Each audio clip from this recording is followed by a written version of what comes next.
Joe Biden is the projected president-elect of the United States of America. It's a title he's sought for a long time. As a three-term U.S. Senator back in the 80s, he came to New Hampshire for a shot at the White House. His campaign faltered, but he made lasting relationships here. The system is tough, I'm tough, and I'll be back. He did come back to run again, but in the 2008 primary, he also came up short. While he didn't make it to the finish line, he did get the nod as Barack Obama's running mate, and he became the administration point man for New Hampshire, making regular visits here to advance the president's agenda. I am an old hand at this, I tell you what. This time I got the right guy. Last time it was me.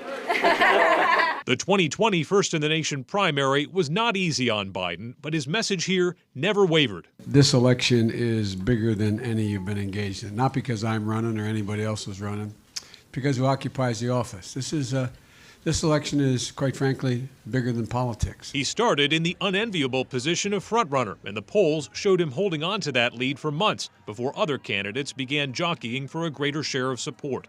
It's hard to say exactly why Biden's candidacy faded in popularity with First in the Nation voters. Attendance at his events was never huge like Bernie Sanders or Donald Trump, but one thing he did do at every stop was connect with people on a personal level.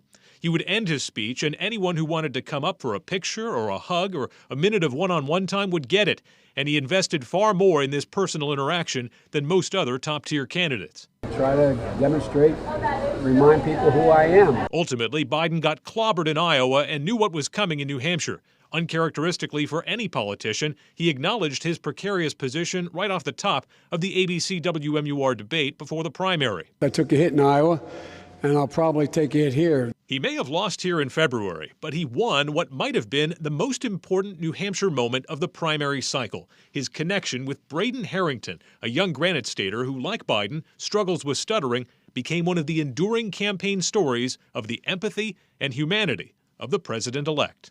And a lot of political observers believe it was those kind of stories, the one-on-one interactions and the connections and the relationships that carried the day for Biden here in the Granite State, which wasn't as close as a lot of the other swing states.